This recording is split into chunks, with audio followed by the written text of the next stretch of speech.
I say all that to say this. My gripe with Sitchin is purely academic. I do not think, especially, you have to understand the context from which I'm coming. When you're in graduate school, you do not do things and survive like make arguments without proof, like make things up from ancient texts that just aren't there. You will just be essentially just shot on the spot. Your career is over. Okay, you do not do things like that. And that's what I encountered in Sitchin's works, and plus all sorts of just plain mistakes. Now I want to preface our beginning here by saying, in reference to my title, why you should care about honesty and scholarship. The reason you should care is because maybe there's one of you out in the audience here who has studied an ancient language or two, or maybe has a degree in it, but by and large, someone who picks up Zecharia Sitchin's works, or goes to a website, or looks at this material on the internet, you have no idea how to interact and how to critique this material, because it's not your field. You all have different fields, you all have different interests. When I wrote the first draft of The Facade, which is sort of a novelization of my views on a whole range of things related to UFOs and abductions and all that sort of thing, when I first did that draft, I had never heard of him. I had heard of Eric von Daniken, but I had never heard of Zecharia Sitchin.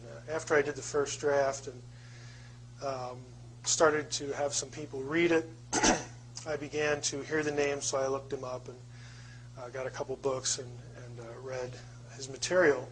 And at first I thought, hey, this is really cool. I found somebody, because all I had read was the back cover. You know, ancient language scholar, Sumerian scholar, you know, dealing with the topics that I was interested in. I thought, this is pretty cool because somebody has gone this route before, and I will have some direction, because frankly there's just nobody who is credentialed in ancient languages who does this sort of thing, who has these interests. And I have to be pretty blunt with you, I was very disappointed.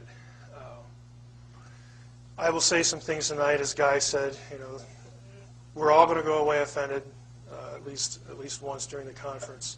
I was really disappointed. I don't think Zecharia Sitchin knows any of the languages. I've said that on Coast to Coast AM, so there's no point in not saying it here. That's the best way I can characterize it. It was a disappointment. When I went on with Art Bell, now 3 years ago, he asked me if I would be willing to debate Zecharia Sitchin. I said, sure, that would be fine, and I have not heard a peep from the Sitchin camp since. Now, I think I know why that is. I think at the end of this, you'll know why it is. I say all that to say this. My gripe with Sitchin is purely academic. I do not think, especially, you have to understand the context from which I'm coming. When you're in graduate school, you do not do things and survive like make arguments without proof, like make things up from ancient texts that just aren't there. You will just be essentially just shot on the spot. Your career is over. Okay, you do not do things like that. And that's what I encountered in Sitchin's works, and plus all sorts of just plain mistakes. Now I want to preface our beginning here by saying, in reference to my title, why you should care about honesty and scholarship. The reason you should care is because maybe there's one of you out in the audience here who has studied an ancient language or two, or maybe has a degree in it, but by and large, someone who picks up Zecharia Sitchin's works, or goes to a website, or looks at this material on the internet, you have no idea how to interact and how to critique this material, because it's not your field. You all have different fields, you all have different interests. I said last week to George Norrie on Coast to Coast, I said, you know, George, if you had this interest, you know, you could do some of this work yourself, but it is not very good for your social life. I'm still astonished that I got married. Okay, I actually said that to him. And I mean, I kind of am. I'm still astonished because it's nerdy, okay, to like to parse verbs, okay? Let's be upfront and honest about it. But there are people who do this. There are people who devote their lives to ancient languages, manuscript studies, cuneiform, whatever.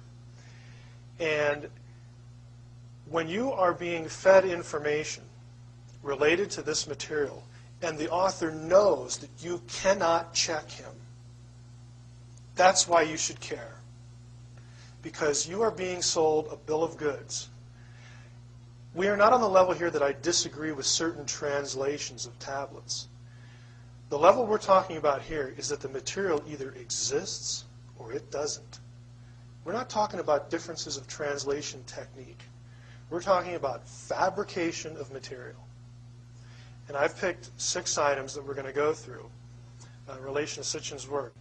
If you publish a book and you claim to be an expert language scholar, you made the claim. Okay? You're in print. You have to live up to it. When I go to a conference, academic conference, there's a few I go to every year in my field, and I read a paper, and everybody in the room has a PhD in biblical studies. If I don't do a good job, I'm going to get hammered. And I have seen people get hammered. I have seen people deliver papers at conferences go away in tears. Okay, it happens. And so, yes, I'm sensitive to people getting it right. If you're going to make the claim, then put up or don't say anything. I don't believe Zecharia Sitchin is wrong in his analysis of ancient text. I know he's wrong. And I can empirically show you, and I will tonight. Okay, I know it's not very hard if you are in the field. Now, my challenge is to you, go ahead, check my credentials out. I don't have any phony degrees. They're real. My resume is on the internet. Ask yourself if it makes sense as we go through this material to believe what Mr. Sitchin says about the ancient texts against what the ancient Mesopotamians say. And I'm saying this for a specific point in the lecture. I will come back to this. But at some point, you're going to have to accept what he says over what the scribes themselves say. Now, my money's on the scribes. Okay? Ask yourself how Mr. Sitchin's work can be considered credible in light of its demonstrable errors. And ask yourself why Mr. Sitchin has refused to debate me since 2001. That's a little self-serving, I'll admit it. I'd kind of like to debate, but if it was over the radio, there are just things in here that will not translate well to radio, so it's probably good that we didn't debate. Some points are tough to make. Now, my challenge is to Mr. Sitchin. These have been on the internet for quite a while. Show me proof of your ancient language training. I mean, I'm at the point now where I don't want to see a degree. I want to see a class. I want to see 1 semester of anything. Explain why your word meanings are superior to those in ancient cuneiform dictionaries. Yes, believe it or not, the scribes themselves created dictionaries, and they're bilingual. Sumerian on one side, Akkadian on the other. We have literally 50 to 60,000 words in clay tablet dictionaries made by the scribes. We don't have to guess at what a word means and what they thought it means. They've told us what it means. And so often Mr. Sitchin's translations, and I use that word loosely, defy the Sumerian scribes themselves. I don't know of any other way to put it. Explain the language and translation errors in your books. Produce a single text, just one.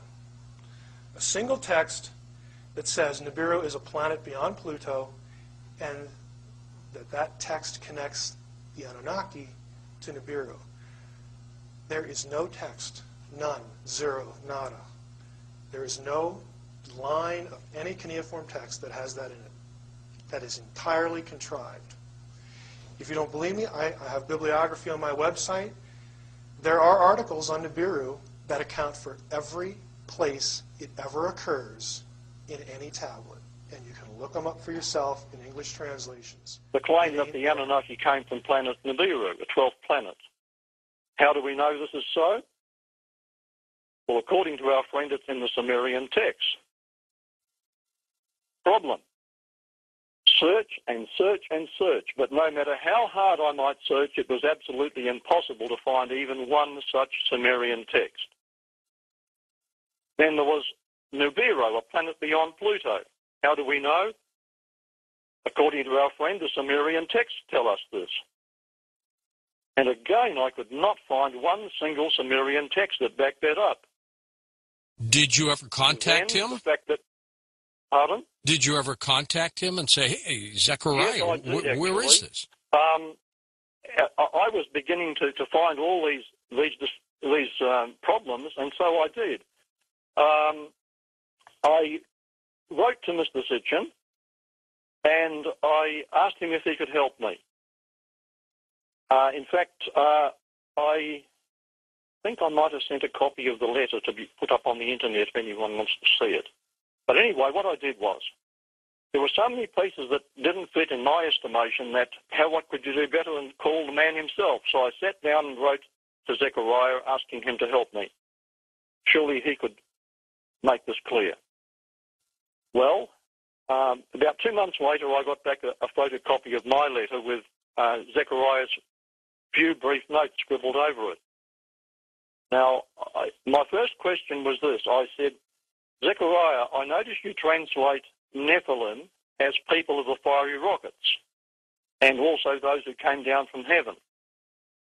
Would you kindly explain how this is arrived at using the rules of the Hebrew morphology, and where do you get the understanding that this has to do with fire or rockets? In which ancient text does this come from? The reply was this. People of fiery rockets is the Din and the Gur and the Anunnaki, those who came down from heaven. That's all he said. Not ancient text, however. Then I'd also asked what Sumerian text says that Anunnaki came from the planet Nibiru. The answer was, Jonathan, haven't you read my books? Well, yes, I had, but there was nothing in there. Where's the ancient text that says these things? My question number 3 was, why do many of your important word meanings or translations of Sumerian words differ so much from the Sumerian cuneiform bilingual dictionaries? Well, he sounded surprised that I was asking these questions, but the dear man had thrown down the challenge, so I had to go on my own. I couldn't expect any further help, so I went digging again. I guess there were 2 things at stake. First of all, Mr. Sitchin's space visitors theory stands or falls on the Sumerian texts, whether they exist or not. Right. And that now affects millions of people. And secondly, the integrity of the ancient cuneiform tablets is now at stake because it disagrees with Mr. Sitchin's definitions. So if he's right, then the bilingual Sumerian dictionaries compiled by the Mesopotamian scribes are wrong. I say all that to say this. My gripe with Sitchin is purely academic. I do not think, especially, you have to understand the context from which I'm coming. When you're in graduate school, you do not do things and survive like make arguments without proof, like make things up from ancient texts that just aren't there. You will just be essentially just shot on the spot. Your career is over. Okay, you do not do things like that. And that's what I encountered in Sitchin's works, and plus all sorts of just plain mistakes. Now I want to preface our beginning here by saying, in reference to my title, why you should care about honesty and scholarship. The reason you should care is because maybe there's one of you out in the audience here who has studied an ancient language or two, or maybe has a degree in it, but by and large, someone who picks up Zecharia Sitchin's works, or goes to a website, or looks at this material on the internet, you have no idea how to interact and how to critique this material, because it's not your field. You all have different fields, you all have different interests.